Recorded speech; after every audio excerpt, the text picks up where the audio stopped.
He is a PhD in comicsology. No, he doesn't. He doesn't. Kyle Starks, how are you doing today, sir? I don't want to hate on an old bio, but it's 3-time Eisner nominee right now. Mr. Kyle Starks is a 2-time Eisner-nominated comic creator from Southern Indiana, longest tenured writer and occasional artist on Oni Press's Rick and Morty. He is here today to talk Karate Prom. He is a PhD in comicsology. No, he doesn't. He doesn't. Kyle Starks, how are you doing today, sir? I'm doing good.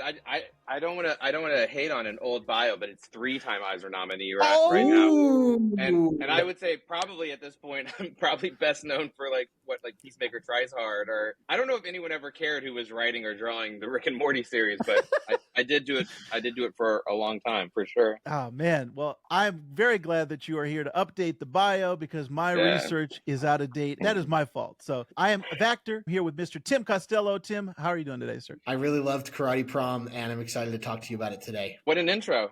We're here to talk about my new book, Karate Prom. I'm so stoked. Let's go. Let's go. Mr. Kyle Starks, can you tell us what is Karate Prom for those of us who are not initiated? It's so funny. Whenever I'm promoting a new book and I'm going around promoting a new book, I usually people don't do like an elevator pitch or like a synopsis. And I'm always like trying to force it in like 3 questions in. But this book's called Karate Prom. It's about a karate prom. So I think it's the one. I'm like, I think probably people have an idea of what they might be stepping into. My agent told me the other day.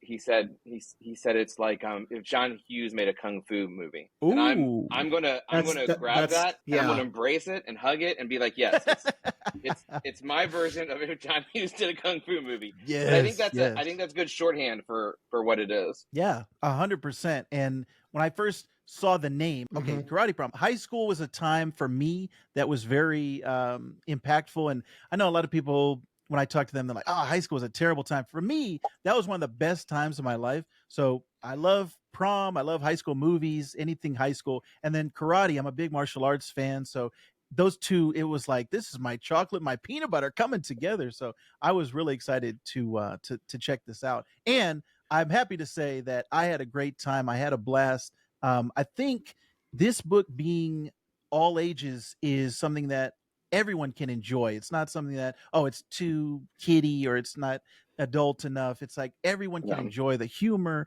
the experience of being in high school. It's just a really great, fun time. Tim, what were your experience reading Karate Prom? At the beginning of the year, I saw a list of one of the most anticipated books of the new year, and Karate Prom was on there. Whose list was that? I think it was Comic Book Couples Counseling. Comic Book Couples, yeah. I was like, I have to send them. We just talked about Karate Prom too. I love those guys. I love you guys too. We're not playing favorites. I was like, did I see this list? Do I need to send someone a gift basket? Send them a gift basket. But you already did with your appearance, so. Hey. Yes. But seeing it on this list, like when I saw the title Karate Prom, I'm like, I have to read this. This sounds amazing. Yeah. And the book did not disappoint. It was an absolute blast. It's really fast paced. I saw a lot of like really cool character designs that we'll talk about later that were definitely inspired by 80s characters from films that I saw. Maybe I'm reading too much into that, but one of them for 100%, like one of them for sure is very much your stereotypical 80s ski mountain bully.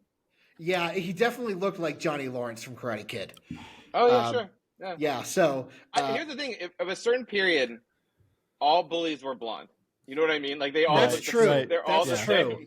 They're always blonde. They're always in good shape. They're always good looking.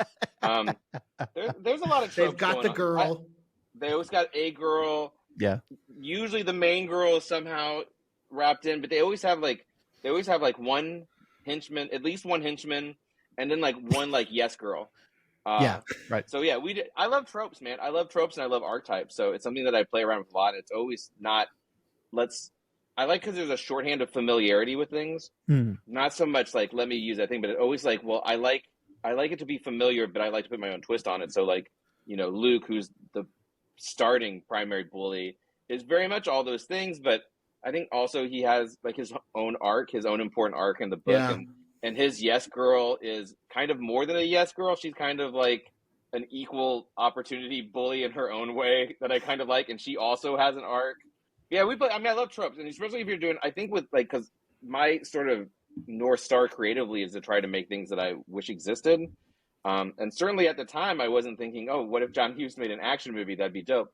But it was very much like I wanted to make a teen action movie, and I'm an 80s movies guy, so I'm sure most of those tropes are from sort of that era, which I think were like peak, like sort of early 90s, mid 80s were like peak teen movies to me. Right. And probably because I was a teen then, but I think also just the way things were represented. I think like every now and then they hit it since, but there was like a 5-year period, maybe longer, where like every teen movie was a banger or almost a banger. So I sort of draw from that. So there's a lot of archetypes, but I think that's just storytelling. I think that's also just sort of what we do. Tim, you are also a writer, so I know you have some questions for Mr. Starks here. Yeah. Did you always know that you wanted to be a writer, specifically in comic books, or did it just something you kind of fell into? And if so, when did that happen for you? Yeah, 1,000%. I 100% fell into it. I was always I'll give you my origin story. Everyone loves an origin story. Yes. I always read comics. I don't know why we read comics, me and my brother. My parents have never, ever in their lives read a comic. Maybe one that I made. And I hope they did, because there's a lot of profanity. There's a lot of violence. Like they don't need to see they don't need to see inside their son. You know what I mean? Right. So my uncle's name is Tony Starks. And he always ran like a gold and silver age sort of side hustle like his whole life. So I suspect he got us involved. And certainly when we were very little, we had a pull list at our comic shop. And I ended up working at that comic shop when I was 14. It was super influential because it wasn't just a comic shop. It was used music. It was a video rental store. It was used books. It was baseball cards. It was pornography. And we could take whatever we wanted. Like if we wanted to see a movie, we saw a movie. If we wanted to read a book, we read a book. If we wanted to listen to music, we listened to music. So I was inundated with pop culture at a time when, as a teen, there's literally nothing else. There was no internet. You know what I mean? So I just watch movies all the time. I watch TV. I read books all the time. But I love comics, and I would start comics and never sort of finish them. And famously for me, like I did some zine things, you know what I mean? But I never really did like a comic. And I went to college to be a fine artist, capital F, capital A, to be a painter. And I got completely out of comics. And it was the mid-90s, which to me, I don't think it's a hot take, it was a bad period for comics. There was like 4 good comics and a lot of gritty, dark stuff that wasn't fun. I just got out of it. So once I went to college to be a fine artist, I sort of realized that this wasn't going to work out. I was working at an art gallery too. And I'm like, you don't have what it takes. So you need to pivot. And I even left that behind. I ended up working for newspapers and factory jobs, and my life went on, and I drank a lot and tried to score, and I got married, and we had our first kid. And when I had my first kid, your life changes, your time changes so drastically that I sincerely made a list. I'm like, because we're about to have a second kid, I think these are the things I need to do before we have the second kid. And number one was finish a comic, not like those words specifically, finish a comic. And I honestly don't remember anything else on that list, because once I started making that comic, something about that gap of time, I just loved the process of it. And so I made a comic, which was Legend of Ricky Thunder, which was too long. Don't do it. 180 pages. Don't do it that way. Super dumb. But I was doing it for myself. So like I said, I was making the thing that I wish existed, that I wanted to finish because it didn't exist. And at that time, there wasn't very many wrestling comics. So I did a wrestling comic. Recently optioned, by the way, unpublished, recently optioned, no big deal. Weird. And so I found this hobby that I really liked, which was making comics, right? So I'm making comics just for me. I wasn't promoting them. I got discovered by a big comic website that no longer exists, which was crazy. And people were like, oh, it's really good. And I'm like, oh, I'm just like trying to do this thing for me. And so I was making the thing for me, which, like I said, has always sort of been my guiding principle. So they're like, you should go to conventions. And I'm like, why? And they're like, because you get to meet people and more people read your book. And I'm like, I'd love for more people to read my book. So I started going to conventions. I used my Kickstarter for that first book to pay for them. So I was never worried about sales. I was never in the hole, which was a privilege because I had a good job. I could afford to just blow Kickstarter money that I made. So here's my origin story is that I'm like, man, I love making comics. My daughter just turned 14. So this was, I was mid-30s. So I'm mid-30s, right? I'm mid-30s when I'm doing this. I went to a show called Heroes Con in Charlotte, which is one of my favorite shows. And Heroes Con has this restaurant down the street called Mertz. It's a soul food restaurant, and it's so good. I love that fried chicken. And so, but the thing is with Mertz is like you can't go by yourself. You always have to kind of find the tag along group.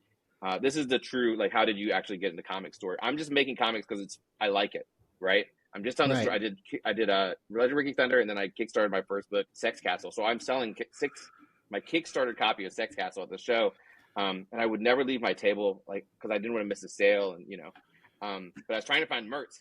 And so the guy who discovered me in many ways walked by. I'm like, oh, are you going to Mertz tonight? He's like, yeah, but. And I'm like, no, you won't even. There's no yeah, but. I just need to eat some chicken and mashed potatoes. It'll be good.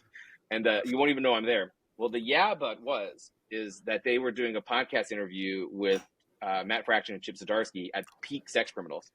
Oh, so wow. As hot as Sex Criminals had ever been, they were going to do this podcast. And he introduced me to Matt before dinner. He's like, "Oh, this is Kyle Starks. He made the best book of the year," which is a hilarious thing to say to anybody.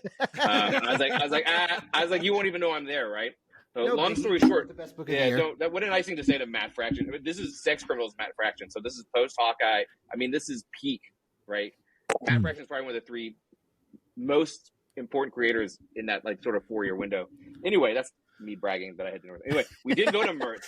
We went to the other worst place that was sucked. So there's a lot more talking, I think. There was no podcast because it sucked, And so they talked about newspapers. I was sort of involved and kind of, I wasn't going to get involved. I was like, oh, we're talking about a thing I know. And so anyway, Matt's like, oh, I'll pick up your book tomorrow because, this guy says it's good. And I'm like, cool. So the next day is Sunday, and he didn't come. And I was like, man, and I'd never leave my table. I was like, I think I should give it to him. You never know. And I think my friend, who is now one of my creative peers and one of my best friends and virtual student mate, Chris Schweitzer, was like, you never give books away. He's like, you should give books away to creators. And I'm like, that's $20. You know what I mean? Like, I'm like, I didn't come here to make friends. I came here to make $20. So, but I'm like, oh, I should give it away. So I walk over to their table, and it's Chip, Kelly Sue, and Matt Fraction. This line, I kid you not, on a Sunday, at the end of a day, Sunday is still all the way around the convention center because it's peak Sex Criminals. Like, this is peak Southern Bastards saga. Like, comics are good, right? Yes. And I'm like, there's no way I stand in that line. I gotta get back to my table. And so I very rudely sort of went to the edge of the table, and I was like, hey Matt, you said you wanted my book, I don't want to interrupt or whatever, but you said you wanted my book, so here's my book. And Matt Fraction stands up and he starts to say, he's like, how much is it? How much do I owe you? And I'm like, sir, no. Like, no. Like, you don't owe me anything. And very similar, like, I found that I love comics, and I love making comics, and I sort of love selling comics. And this is a seminal part in my life. It's one of my wife's favorite stories, that Matt Fraction looked me dead in the eye, and he pointed at me, and he said, pros get paid. And he gave me $20, and I was like, hell yeah, I just got $20 off Matt Fraction. This is the end of my story. Like, this is the end of the story, right? No. His plane didn't take off on time. So I, as someone who's now in a different position, people give you stuff to read all the time. And so you sort of have a bag full of stuff to read that honestly, we never get around to it. It's unfortunate, but his plane didn't take off on time. And so I don't know if it was in his bag. He started tweeting while I was playing about Sex Castle. I think I sold like 6 books in this time. And I'm like, hell yes, $120. Like, thank you, Matt Fraction. Yeah. I think I messaged. I was like, thanks for the tweets. Like, I appreciate it. And he emailed me and he said, do you want to talk to Image? And I said, sure. I guess. Like, these were not things I know I never intended to. I never wanted to. I have never thought of myself as a writer either until I got to college. I started taking just some creative writing classes because I didn't want to take math or gym. You know what I mean? I feel that. And I did well. Like, I did surprisingly well, but I've only been reading books and I've only been consuming story my whole life. So there's something about that period where it's sort of like, this is what's good and what's bad, like technically, like how to make something good or bad, and critically how to look at things. And the same with art, but I think learning how to take criticism. So I think when I was 20 years older, which I think is about right, probably 15 years older, when I did it, I knew what I wanted, and I knew what I thought was maybe not good, but entertaining. And that's important too. Like, I don't know if I'm going to say I'm not making fine art. But just like Karate Prom, I want a romp. And a romp isn't to say it's silly or comedic, though I sort of lean in those directions. I want when people consume my things, it's a roller coaster. And you're like, it's fast and it's quick. And you're like, hell yeah, that was great. And maybe you go, let's do it again. Yeah, so right. I never intended to be a writer. And certainly as a cartoonist, once I started making books, I knew if anything was going to come out of it, it would not be because of my art. I knew it. There was no way. But I was like, I think my writing's kind of maybe universally strong, like good. So like Rick and Morty, you know, I wrote that. Everything, once the jobs started getting offered to me outside of me going, I'm going to make this thing and then sell it, it was always writing gigs. Even now, 7 years in, I get a lot of, hey, who do you want to do variant covers? And I'm like, we're not going to ask Kyle. Like, Kyle doesn't get to make. I've been asked, I think, twice to do variant covers for all these books, which is fine. Listen, but that's like my art. I know what my art is, and my writing was always going to be the thing. How did I go from art? I don't know. I don't know how at some point, like I went from like wanting to be like, you know, someone who created an aesthetic to, I don't know how it happened, but so it was never planned. It was never intended. I never thought I would make comics for a living. And it's one of those things where you go, man, 13-year-old Kyle would lose his mind, but I'm so far away from him. I'm 30. You know what I mean? So for me, it's like, I've just been very lucky and I've been very fortunate. And I always joke, I'm like, oh, I have a blood debt to Matt Fraction. And Matt Fraction says every time, he's like, it's good. He's like, it's really good.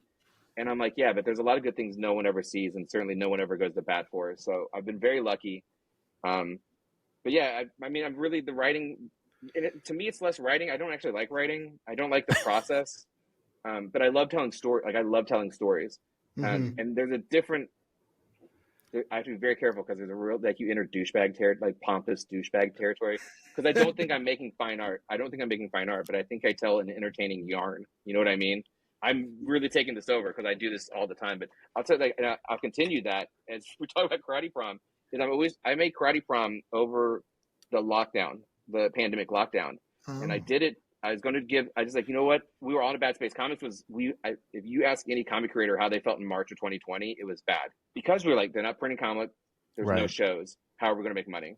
Yeah. And it was just a dark, frustrating time. And I'm just going to keep going, guys. I'm so sorry. Welcome to Back to Verse, guys. It's a good time. But I was like, I'm going to make something. I'm going to do like an 8-page nothing for free comic book day. And I wasn't the name. Again, I say humbly, I wasn't the name in 2020 that I am today. I hadn't done Peacemaker. I hadn't done I Hate This Place. I hadn't done Where Monsters Lie. I hadn't done Marvel Unleashed. But I had however many followers I had, and I was like, I think we need this because it's such a bright moment in comics. So I was like, I'm gonna do like an 8-page comic. So I was like tweeted, I was like, hey, give me titles. I'll make an 8-page comic. I'm gonna make a comic for Free Comic Day. I'll give it away for free.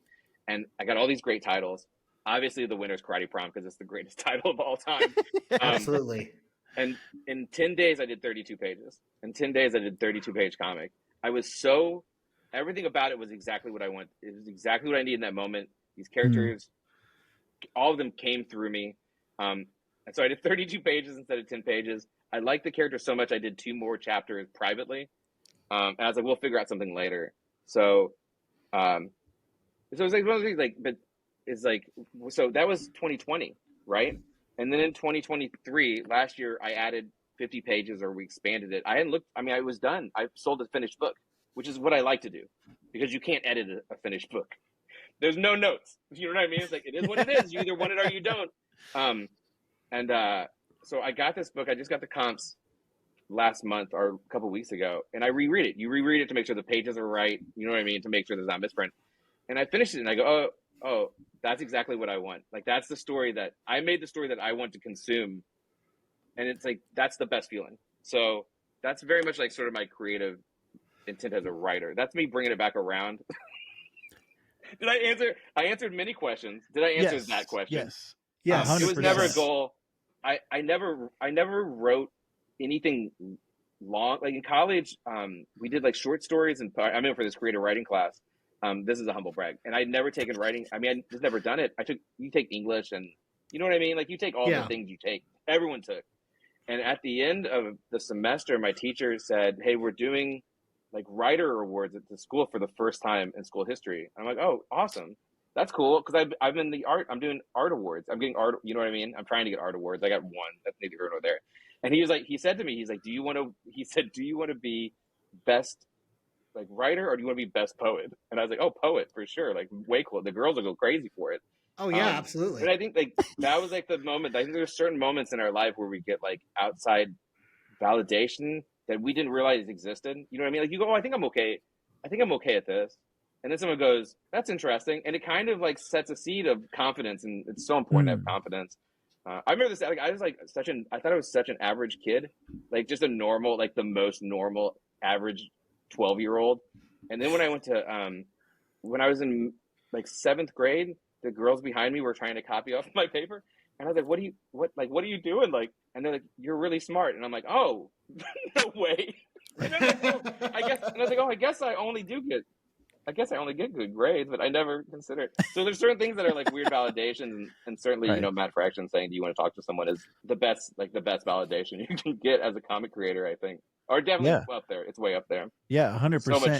So much talking, guys. This is what I love. I love to have someone come on and they're confident. They know what their story is. And I'm always interested in origin stories specifically. And so yours, it touched on so many points. Tim and I are both fathers of young children right now.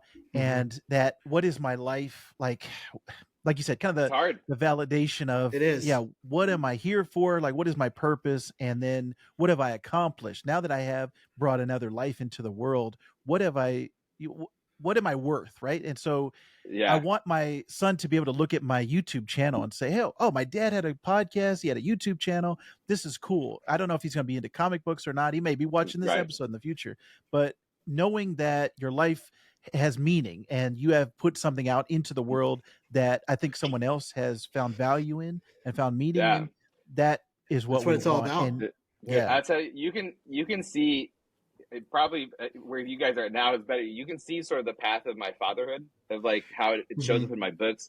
My first book, Sex Castle, which is ostensibly the greatest 80s action movie never made. No, to me, you know what it's about? It's about parental responsibility. The whole thing's about our personal choices and how our parents' choices affect us. Yes. Yes. That's in my list. Yeah. Sex Castle is maybe my number one, but I say that because it made my career. I mean, that's the book that made my career. I did a book called Old Head, and that would have been 2021. But that book is 1,000% about parental legacy. It's about concern about your legacy. And it's actually, listen, it's about an ex-NBA guy fighting a bunch of monsters in Dracula's head. But what it's actually about, to me, it's about parental responsibility. And I definitely have like a regular theme of family and found family. And there's a lot of daddy issues. So like it's especially like Sex Castle and Rock Candy Mountain, which was my second book after, which we're collecting this summer as finally one book with all the extra stuff. But that book is about the world's toughest hobo on some mysterious mission to find hobo heaven. But no, what it's actually about, it's how far would you go for your family? Like to what lengths would you go? So everything you can see like in my book, because I think that's what interests me. Like I'm not interested in what if a dog had a sword that killed everything? Now listen, I am interested in that now that I've said it. That sounds amazing. You should write it. But to me, it's like there's always the story is more important than the bit. And the bit is I mean, like I'm a very character driven, so I don't think I'm ever going to have like a really brilliant people go, man, I'm not Tinian, I'm not Snyder, or King or Al Ewing, guys who do like great structure and clever twists and unexpected things and high stakes. Mine is kind of always like, would you like to hang out with these people? They're about to have an adventure. Yes. Would you like to go on an adventure with these people? And I accept that, but the subtext is what matters. Karate Prom, I don't know if it has any subtext though. I was about to ask, is there fun time? Yeah, I was about to ask, is there like, because you talk about these deeper subtext things, are there any to be found in Karate Prom? I would say with Karate Prom, it's for me that the subtext is not content based, but I think you can. It was like the medicine I needed at the time I needed it. And it's a book I made with pure joy in my heart. And there's things that probably people say in interviews and it was during the pandemic and I was not good. And this book, like it was me trying to find every bright light I could in these characters. And I think for all of them, it applies for every character, even the minor characters get arcs, which, and it's just a book of pure joy for me. And I think that comes across. I think it's like I just need to make something fun, capital F for that. In a time when there wasn't any, when it was dark and it sucked. And I think that I think the fun is what the subtext is for Karate Prom. Sometimes they don't have listen, sometimes they don't have subtext. I couldn't tell you, I love Where Monsters Lie, a book I put out from Dark Horse last year, which is about a gated community for slasher monsters. I love that book. What's the subtext? I don't think there is any. I just think it's a good idea that I had a lot of fun with. And that's certainly the other side of it. If there's subtext, I'm always more engaged. If I'm having fun, I think they're better. And a lot of that is that I don't have time because I'm busier now. I don't have time to have subtext as much as I used to. Right. But I think the ones that have it are the ones that engage me more.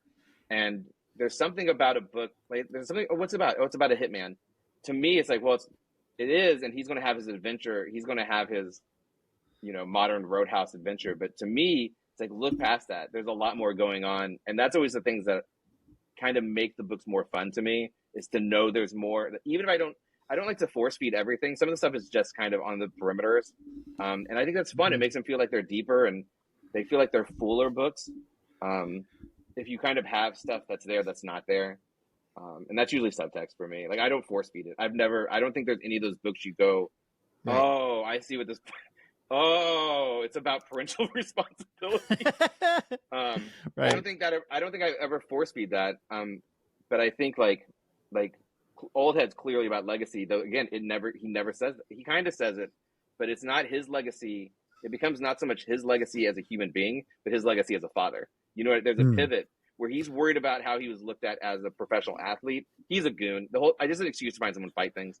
But you can see, like, it's not actually about that. It's about how he's seen through his daughter's eyes. Like, that's what it's really about, and that's never force fed. Anyway, I'm tangenting pretty hard. No, it's good. It's good. Like the way you describe Karate Prom is like, I just want to spend time with these characters, and versus something that has a lot of subtext. That's the difference. I'm a huge sci-fi fan, so that's the difference between Babylon 5 and Farscape.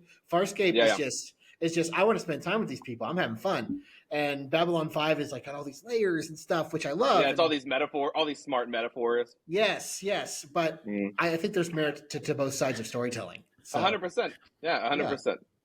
Yeah. Both are fun too. Those are two fun ones too. So yeah.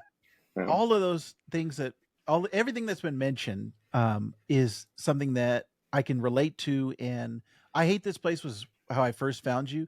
Also F This Place, which I love the juxtaposition of the titles, but the family and the father issues and all of those things in the background, it really, like you said, legacy and what is the next generation and trying to leave something better for the next version of us, I think is all fascinating to me. They're just fun. Those stories are just fun. I really like a lot of the things that you play around with, specifically in Karate Prom.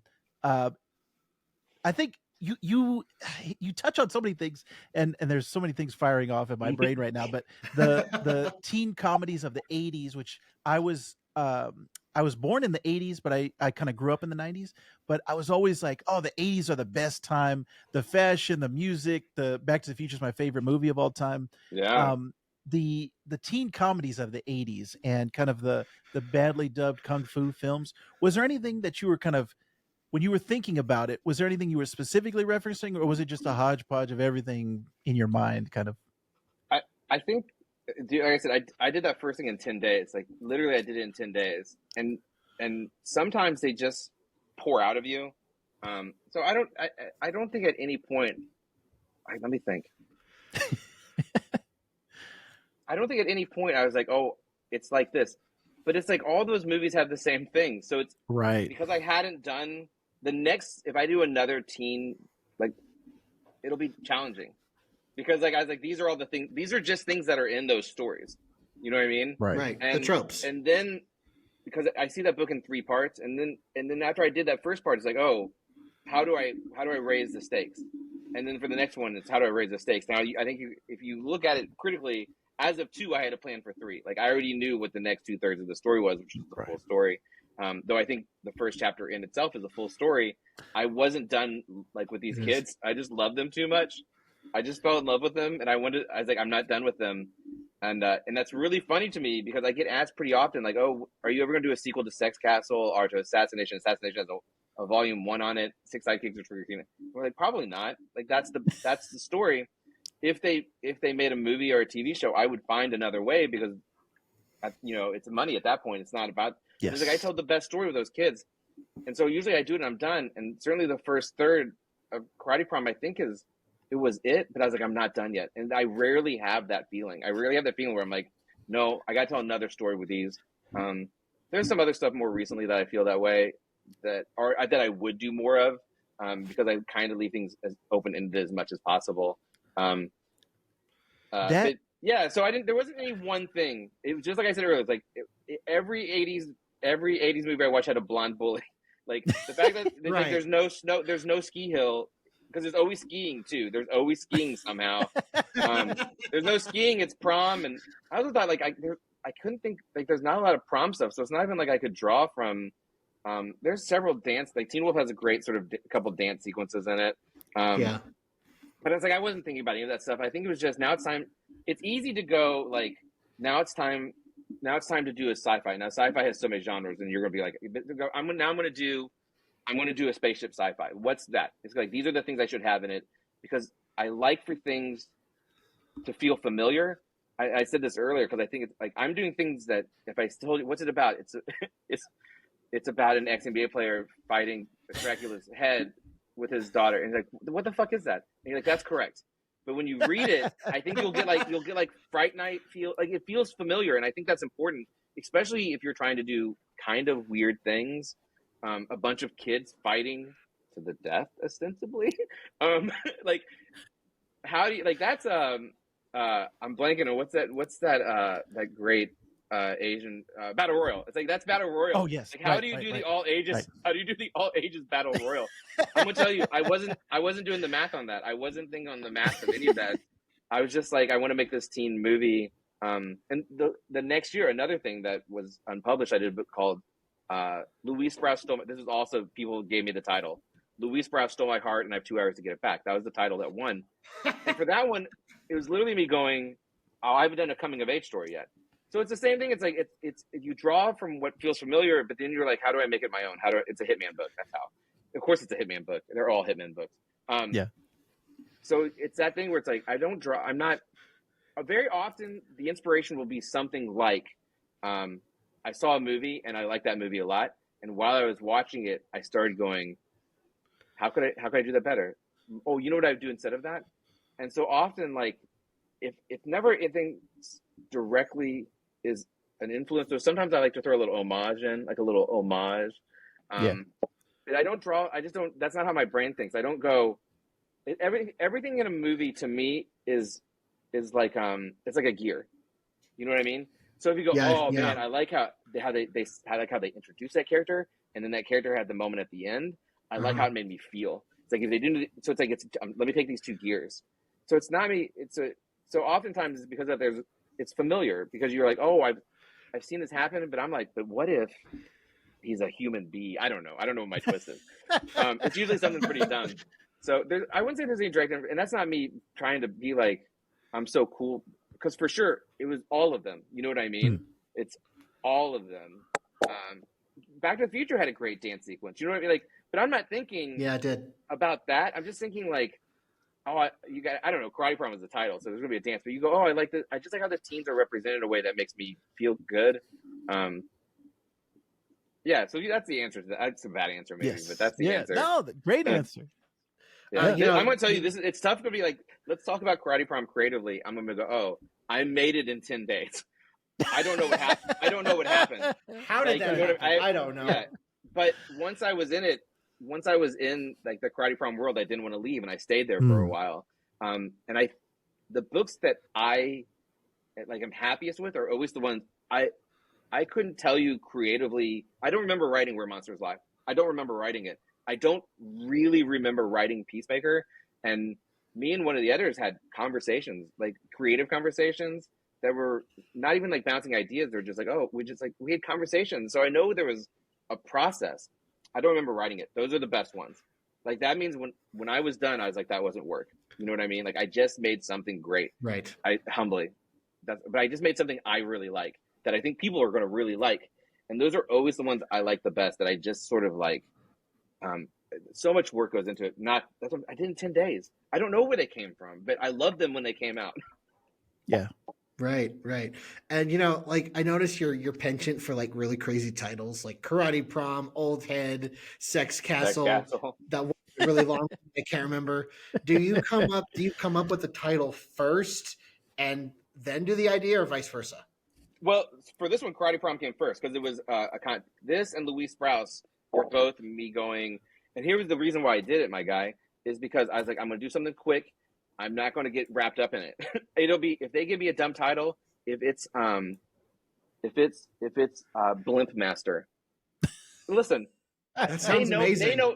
They know what they've done to me. You know what I mean? Like, no one has high expectations for me to do a free comic called Blimp Master, right?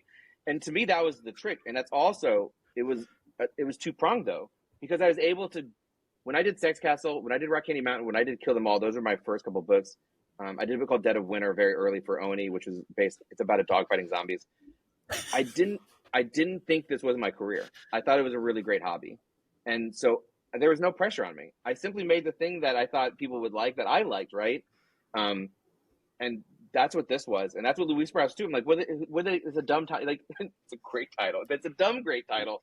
Yeah. But man, I'm going to tell you, titles are hard. I always come up with them after. Sometimes the title is just there. Sex Castle was originally going to be called copyrighted. All right, it was originally going to be called like Fist Burger, which is also a dumb title. But one of my friends at the time, like I kind of like look how far I am on this book, and I just had it under sex. It's just called Sex Castle because that's the character's name, Shane Sex Castle.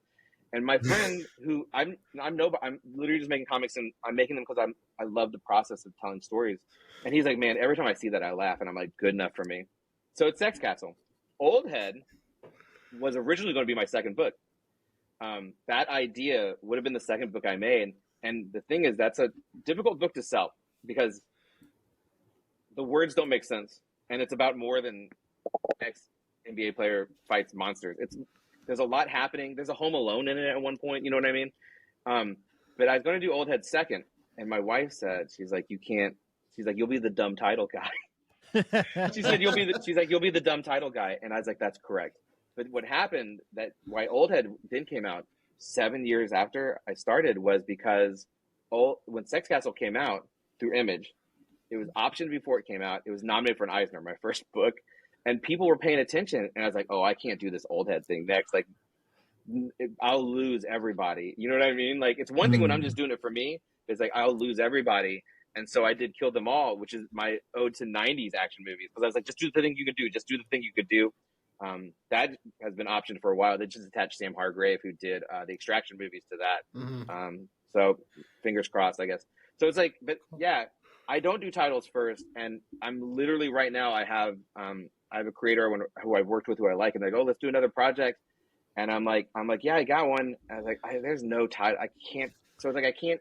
I've pitched things where it's been like title forthcoming, but you don't want to do that. Even if I have a book that's going to be announced soon, I think. And we gave him I was like, here's my 5 titles. These are the 5 titles that I could live with. And then you kind of have a conversation. I don't like to do that either. Titles suck. Karate Prom, given to me. 6 Sidekicks of Trigger Keaton, which I did with Chris Schweitzer, who colored this book, who also gave me the Karate Prom title. He had that title. He was like, I have an idea. And it's like, it's called 6 Sidekicks of Trigger. Maybe it wasn't 6. Maybe it was more or less. Maybe it was, I can't remember. And I was like, oh, this is what that book is. Like, I immediately, it's the same thing. You go, oh, here's what it is. Here's what it is. Which is like the best. That's my favorite part. My favorite part is, let me tell you, I got it. Here's what it is. But otherwise, titles are hard. Old Head was easy. Old Head has, because it's a double entendre, it's what you sort of call like a veteran athlete, someone who's been around a lot. Right. Yeah. It's also, it has spoilers. It has Dracula's old head in it. So it was an easy one. Dude, he's an old head. Get it?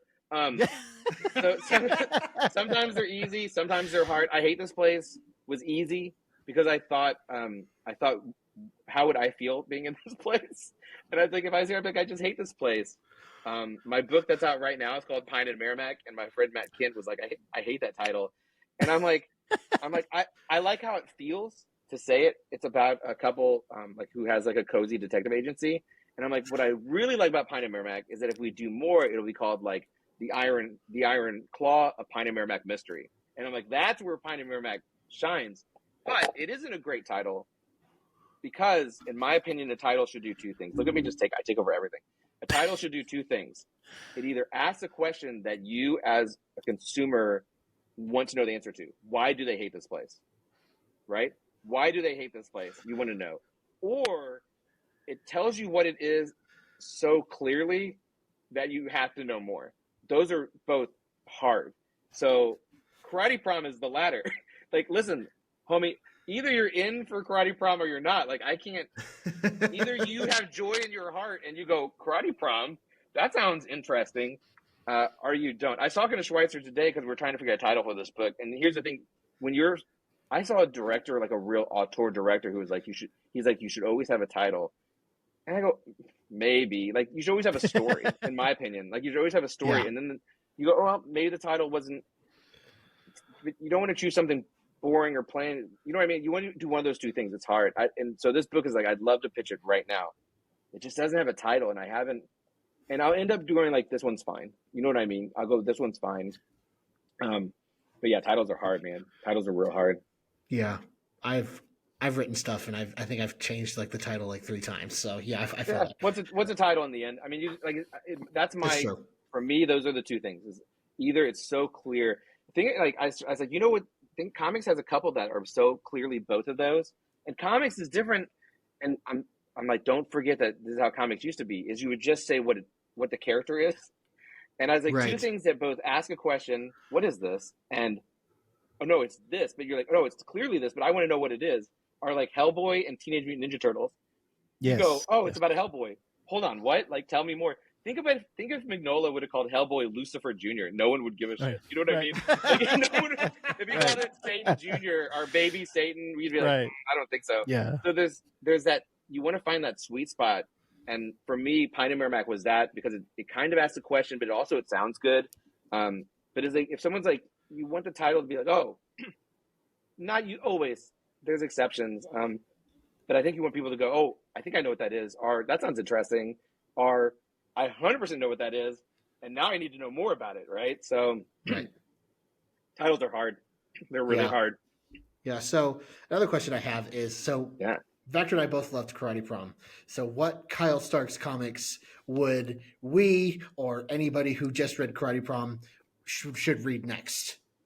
I would say one, all of them is obviously the answer, and right, I could be of course, that would be what I would say too.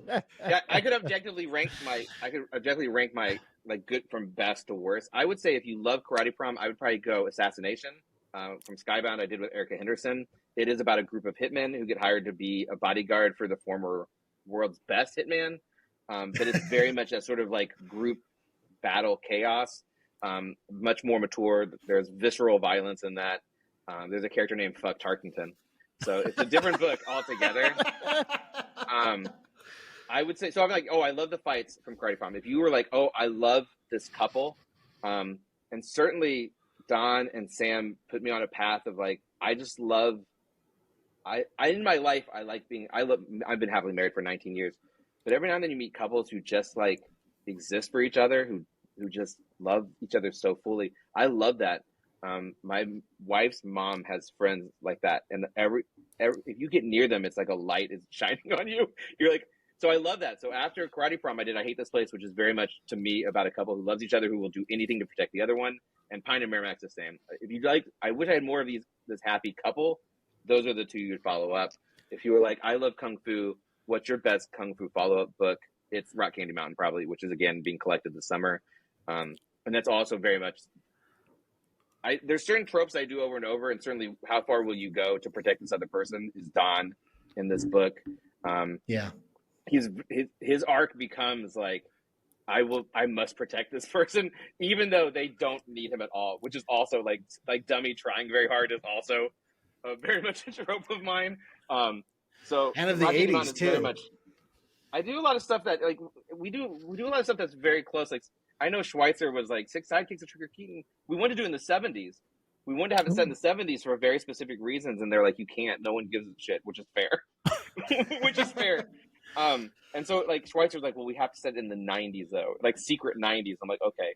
So I do think everything has sort of that early 90s, late 80s, but just because to me, those were the most fun things to me. And I like having fun, and especially as I've gotten older. Like I'm 47, guys. I'm 47, and people go, "Oh, you should watch this. It has a great acting performance." And I'm like, "Do they blow anything up?" Like I have enough drama. I have enough serious storylines. I don't need guys. I need a break from that. Like, show me someone punching someone into the sun. That's what I want. Yeah. And that's not denigrating. I think capital A, fine art is super important. I don't want to make that. I want to make something fun. And again, that doesn't mean it's funny. I've done things that to me aren't funny. They are, I guess, but like, it means you should get done and go, yes. You know what I mean? Like, that's what I want people to do. I don't want people to go, let me think on this. Let me think. Let me think on this. No, don't think on it. Let's just go for a ride. Let's just go for a super fun ride. That is 100% what Karate Prom is. And I salute you. I got to ask you this question because a buddy of mine asked specifically, Trigger Keaton is his favorite book. He just wanted to know what 80s action TV star kind of inspired Trigger Keaton. He has a very unique personality. He's going to be so mad now because it wasn't like we intentionally, he was going to be from the 50s. And I'll tell you, like when we were like here, because I was like, here's what it is. This guy sucks, but he's great at fighting. But he's like the worst guy in Hollywood. I did a lot of research because sometimes you try to find something. I did a lot of research about bad actors, like unlikable actors, to try to find something to help guide him a little bit. When you're dealing with someone who is just like outright unlikable, you have to be very careful. Like we were like, how far do we go? Like, is he racist? Right. Is he homophobic? Is he what kind of awful is he? And I did a lot of research, and you know the thing is, like the guys who were sort of, I'll say like Shatner, I think was definitely on the list of the guys. Like they weren't that bad. You know what I mean? Like none of them were like that bad. And there's a lot of guys who had like a bad story. So again, I'm not trying to dodge a question. There wasn't one guy, but I kind of tried to call him. But he's based on, to me, it's if I hope I say that, if David Carradine could fight for real, and was just the meanest son of a bitch on the planet. So like to me it's like kung fu. It's David Carradine in kung fu, but he like came from actual if David Carradine instead was like Brock Lesnar or whoever the best MMA guy of all time is, right? He's just like the most dangerous fighter, like legit. Like you can't do tournaments anymore. You're too good. And he's like, oh, I guess I'll just go do this other thing then. You know what I mean? I just like whatever, and like no respect for anything. I will say there's a tangent, I think, between Karate Prom and Six Sidekicks is that there's a character named Allison. So the bit with Six Sidekicks, I can talk at length, guys. I can talk forever. Is the reason why he's so awful is he's so good at fighting, he has no fear. You can't hurt him physically, and he simply doesn't care about you. You can't hurt him emotionally. So he does and says whatever he wants, and because of that, he's chosen evil. That's the nature of that character, who's not even in the book. He just dies. The book is about trying to solve the murder, and why would you? Of this awful person. It's because they start to form this family, right? They start to form they're traumatized kids who start to find other traumatized kids, and they better each other with knowing each other. That's the subtext, by the way.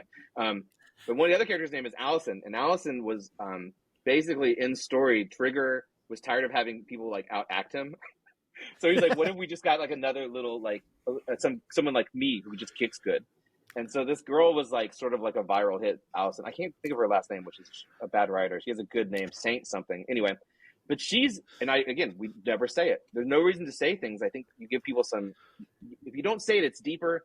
Also, it gives people a chance to go, oh, wait, Allison is the mirror of him. She is also unbeatable, but she's just frolicking through life. She has no worries. You know what I mean? So like, it's the two sides of the coin. And to me, Sam in this book is very similar. In that she beats everyone, and when she reaches the point where she doesn't, she still sort of beats everyone.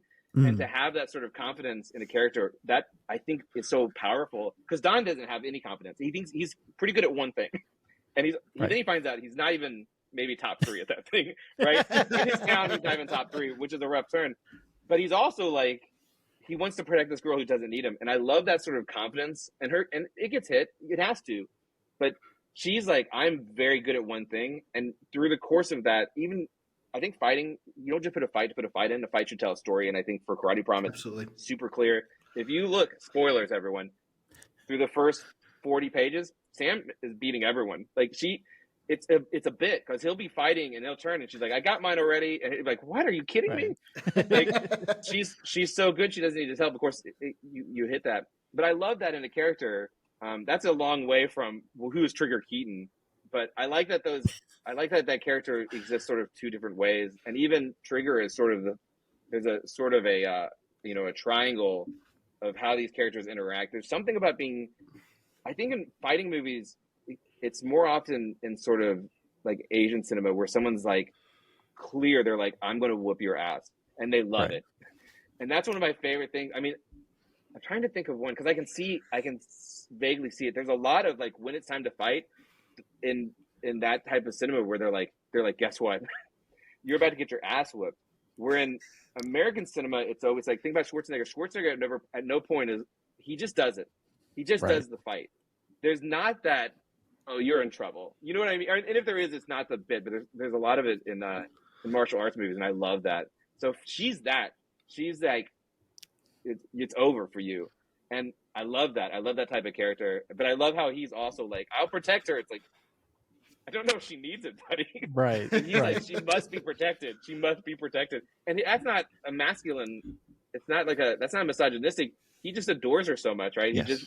He needs to protect her happiness and her well-being. I love that. I'm into it. Yeah, 100%. I relate to that with my wife 100%. Yeah, I'm really interested. What are you working on next? You said there's some that you can't announce yet, but what you're currently working on? Pine and Merrimack?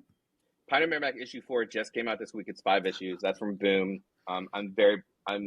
Again, we're gonna say things.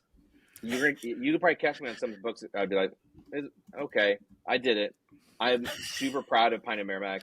Nice. Fran Galan is maybe, and again, I say this not with hyperbole and with no disrespect. I've been blessed with the artists I work. Fran might be the best one. I think that's the one book where I'd go, come for the art alone. Like, he's just doing stuff on a different level. He's so good. I say, like, I love Peter Kowalski's work on Where Monsters Lie, but there's something about what Fran's, it's very painterly, his acting, his choices. I'm very proud of that.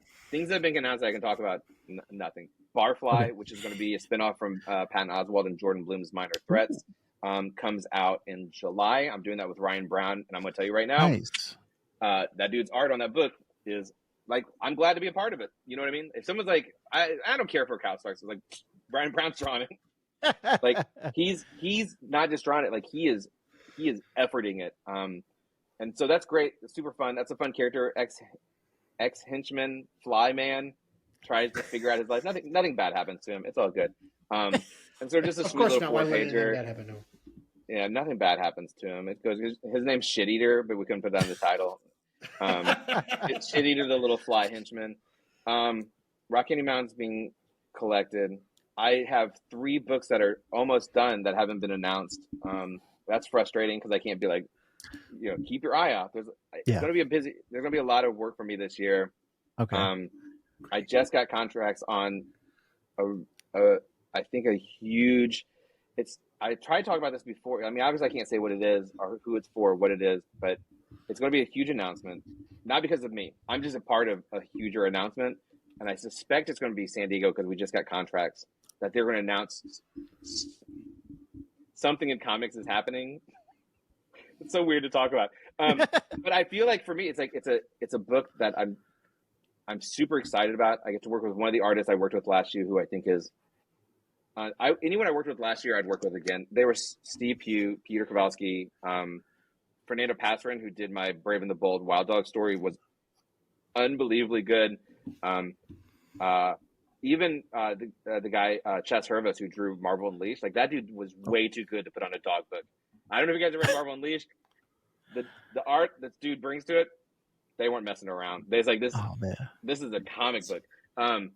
But it's working with all those guys, and it's something I'm very excited about. So I can't wait for it to be announced because I can't wait to talk about it, and I can't wait to start on it. We just got our contract, so I don't start on anything until there's a contract. I don't even think real hard about it. It's like, here's my pitch, right? And vague future story. And I say that where the pitch was a full story. Like the pitch was like, here's what happens. But I don't, outside of beats, like I don't engage until it's time to engage. So I'm stoked. I know there's gonna be 3 books announced that are almost done. One of them is another DC book that's a no-brainer. I think if you are a fan of my work, if when you saw I was doing Peacemaker, you went, oh well, yeah, Kyle Stark should be doing Peacemaker. And I think if you only read Karate Prom, you'll be like, oh yeah, that guy should have done Peacemaker. This next book is also, to me, when they asked me, I was like, oh yeah, I can do that one too. But if they asked me to do, let's say they asked me to do Wonder Woman, we all love Wonder Woman. No disrespect, I'm just naming a character. I don't think I would do it great. I don't care about Greek history a lot. Like I don't get stoked about Greek history and right. But this is a character. When they asked me, I was like, I'm so glad you. It was so respectful to me. I felt like I'm like, oh, you guys get me. Like you guys get what I'm doing. I did a Harlequin. Like they did me and Schweitzer did a Harlequin right after Peacemaker, and they were like, oh, we want you to do. And I'm like, oh, you guys like. It's so nice to be like they get it. You know what I mean? Like you guys get it, and it's the same with readers. Which is like this, like you guys being like, we're stoked about this book. Like that's all I want. That's all. That's all I care about. I gave you that thing for free, guys. I didn't get $1 off of it. But it's like all you should have paid for it. Well, you still can. It comes out May 7th, and there's hardcover and there's soft cover. What a great deal. So yeah, DC was great, and so spoilers. This is a DC project. I guess I'm talking about for them for them to put me in a position to do something that I think is going to be important for me is huge, and it's there's pressure, but I don't know, man. I have a lot of things I'm doing right now. The things I'm doing right now, which I'm writing right now. I'm literally only doing 3 things, but I'm waiting to see when the guys listen. Let me go ahead this again. Let me just as a writer in comics, when you reach a point of success, you're doing too much work, or maybe you're not doing enough work for some people, but you have to do multiple books. Like writing doesn't pay that well. And I found myself in December doing 7 books and it wasn't right. And today I'm doing 1 book, which is Barfly. But I'm trying to figure out my schedule because you don't want to only be doing 1 book. The math of it doesn't work out. You can't pay your bills with 1 book. And so we're waiting on this thing project and like Barfly. But as you do this you're like, oh, here's these other pitches because so-and-so wants to work with me and so-and-so wants to work with me. But I'm trying to figure out because I'd like to draw something again this year. Honestly, I'd really like to do Karate Prom was 2020. So it was 4 years ago was the last time I drew something. And I have another really dumb title that I love, like another super dumb title, which is it lets me just do it. You know what I mean? It lets me do it, but I'm trying to figure out my schedule. So we're busy. We're not busy today, but future Kyle is busy and past Kyle was too busy.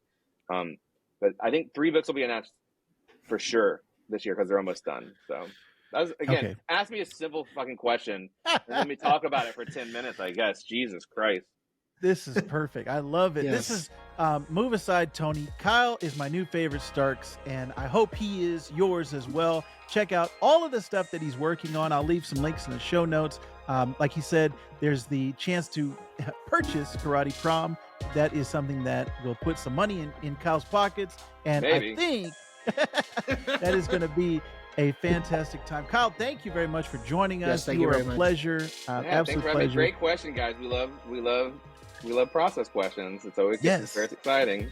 I love the process. So anytime you want to promote something, you have an open invitation to return. We appreciate you taking time out of your busy schedule, and hopefully the best to you in the future with your family and with your writing and art. Yeah, very, very kind, man. Same to you guys.